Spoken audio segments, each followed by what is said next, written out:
Hello and welcome to the channel. I'm Carl from Planet 40k, and today we'll be reviewing the final cryptech from the new Necron Codex, the Plasmancer.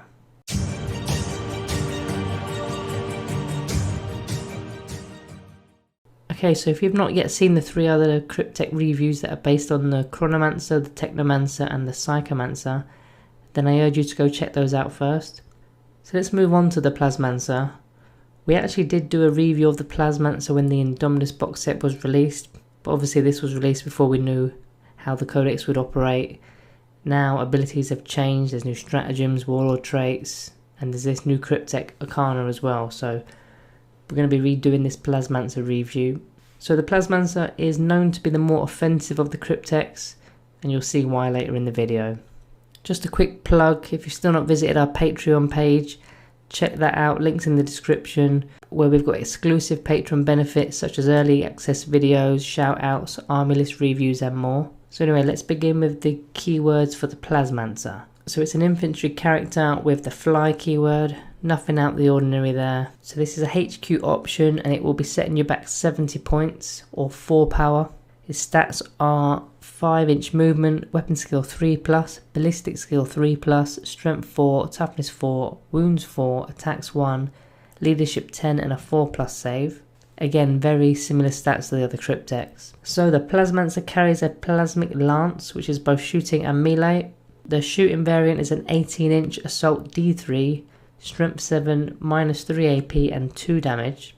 So the ranged weapon is actually one of the better cryptech weapons, as not only is it strength 7 but the AP modifier is pretty good too, and most importantly it's 2 damage, taking out those meta space marines with each wound that's failed. The chances are though you'll still just get 1 wound, but you'll be doing 2 damage, so it's just more direct when actually eliminating a model rather than just peeling off a wound. The melee part of the weapon is strength user, so strength 4, -3 AP and 2 damage, so again the -3 AP and 2 damage. So just like the other cryptechs, the model has a severe lack of attacks with just that one base attack. You might get lucky and remove a second marine model, but I'd avoid combat if you can. Moving on to the abilities, the same standard 3 for the cryptechs. Just like in the Chronomancer video, I'm not going to go over the basic ones, I'm just going to be repeating rules otherwise. So if you want to see the basic rules in more depth, then I'll leave a link in the corner to one of the cryptech videos that we've already done. So those 3 rules are Living Metal, Command Protocols and Dynastic Advisors. So the other 2 unique abilities to the Plasmancer, firstly you got Living Lightning. This is done at the start of the fight phase, where you roll a d6 for each enemy unit within 6 inch, and on a 4+, that unit suffers a mortal wound. So nice and easy. So if you can throw him right in the mix with multiple enemy units around him, he's going to be a little bit more efficient. Next he's got the Harbinger of Destruction, done at the end of the movement phase, and only if this model didn't fall back. You roll 3d6, and on each roll of a 4+, the nearest visible enemy unit within 24 inches suffers a mortal wound. This ability has actually increased in range since the Indominus box set. It previously only was 18 inches, meaning that if you didn't want your Plasmancer to get too far forward, he can stay slightly further back within your other units and still be dishing out mortal wounds. Although if you want to maximise his damage output, then you need to be getting a bit closer with him to use all the abilities. Now you can give your Plasmancer even more mortal wound trickery, and there's 2 options here that are within the Arcanas, so it's probably a good time to get stuck into those now. So the first option would be a Quantum Orb. This is done in your command phase and it's once per battle. So this one's quite a weird one. You select a point on the battlefield within 24 inches of the Plasmancer, then you place a marker on the selected point on the board, and at the start of your next command phase you roll a d6 for any units within 6 inches of the marker, subtracting 1 if it's a character, and on a roll of a 4 or a 5 that unit suffers d3 mortal wounds. On a roll of a 6 they suffer a flat 3 damage, then the marker is removed. So this costs 20 points or 1 power level. Now I absolutely love this.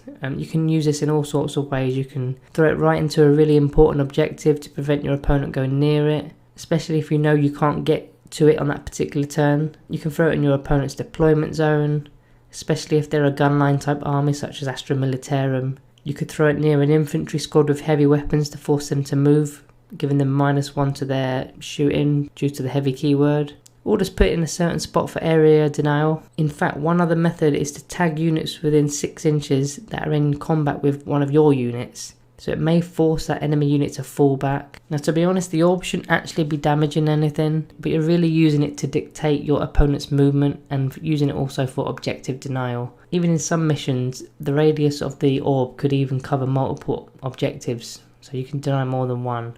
Another good arcana here is to take the Metadermal Tesla Weave. Again, it's 20 points or 1 power level, done at the end of your opponent's charge phase.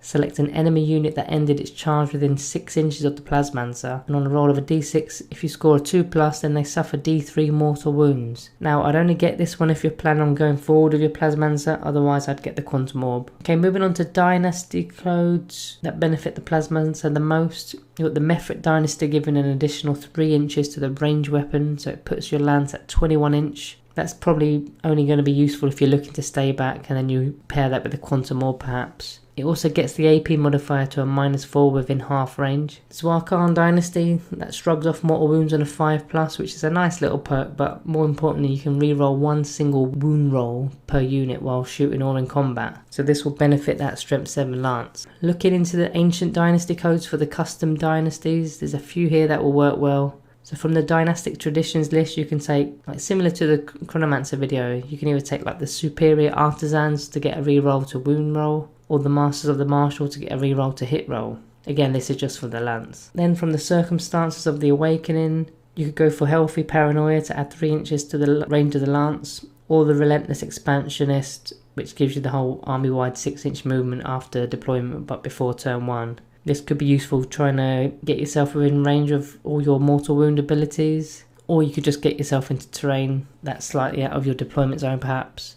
Okay, so next we've got the stratagems to look at. There's only one really worth mentioning here, which is the Resurrection Protocol stratagem, where once the Plasmancer is destroyed, you roll a d6, and on a 4+, he gets up with d3 wounds, and it's done at the end of the phase. So a nice bit of trickery when your opponent thinks they've finally dealt with your mortal wound cryptech, but then he just gets up and proceeds to dish out more carnage. And this stratagem only costs 1 CP. If you're using the Mefrit Dynasty, you could pop the Translocation Crypt stratagem for 1 CP, which gives the Plasmancer Deep Strike, so he can get 9 inches away from enemy units from turn 2. Then he could be joined by another Deep Strike unit to lend their hand with like the Lookout Sir rule. Although I think I'd rather have it on the board walking, as he can still use his other abilities at a 24-inch range and the Lance 2 at 18. You can also use the Zwaarkhan stratagem if you're from the Zwaarkhan Dynasty, called Empiric Damping, which effectively allows the Plasmancer to deny the Witch within 18 inches on a 4+. Pretty strong, that one, especially when your opponent's really relying on a certain psychic ability that go off. If you're using any relics, I'd suggest the Veil of Darkness, which is a once per battle only relic, and the bearer along with a core unit within 3 inches can teleport anywhere on the battlefield as long as you're 9 inches away from enemy models. This seems to be more of a sensible option rather than deep striking and losing the turn.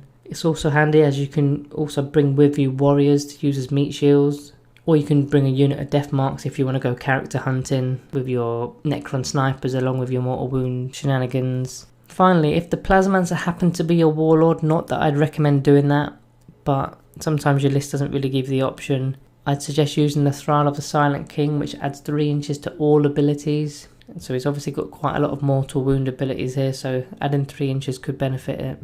Overall, the model is quite a tasty unit when it comes to dishing out damage. It's not dishing out a boatload of damage, but it's a fair amount and it's every turn, don't forget, so by the end of the game he should easily have made his points back on the abilities alone at the very least. Then consider that he's got a decent range weapon that can take out a few models over the course of the game. And then add in the fact that you can take an Arcana to make him even more effective. He works quite well with the Veil of Darkness, where you can bring a blob of warriors to protect him all game. Or you could even stay back and for 40 points buy yourself a pair of Cryptothralls as bodyguards, because then nothing can target the Plasmancer at all, not even the snipers. All in all, I quite like how the Cryptic operates. He just wants to get in and become a nuisance from turn 1, and if he's not dealt with, it's just going to get worse and worse.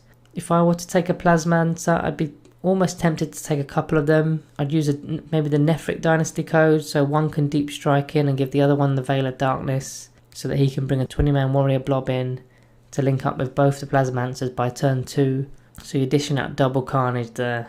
One could also have the Quantum Orb, while the other one has the Metadermal Tesla Weave, so they could be maximising their mortal wound damage as well. And then while your opponent is preoccupied with all the mayhem, the rest of your army can be walking up taking objectives, getting into rapid fire range with all that Gorse weapons and whatnot. The drawbacks to the unit is that it's strength 4, toughness 4, no invuln save, so it makes him quite vulnerable. In combat he's not going to beat anything unless it's a really weak screen, so he does need Childminded quite a little bit, because if you don't he's just going to get picked off. However, the more turns that he's alive, the more efficient he will be. So as for the rating, I think I'm going to be going with a Planet 40k rating of 3.5 out of 5.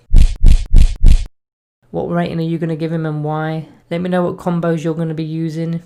In fact, out of the 4 new cryptechs, what is your favourite cryptech? I think for me personally, I quite like the Chronomancer the most. I think it's got the most uses, although I do like the Plasmancer as well. Don't forget to subscribe down below so you won't miss out on any of our other Necron reviews that are going to be coming out. The Space Marine review should be starting soon. We've had a bit of a delay in getting Planet 40k Eugenio's Marine Codex due to postal issues, so he'll be jumping on that sort of next week. Remember to drop a like on the way out to boost the video in the search menus. Thanks for watching, and I will see you in the next one.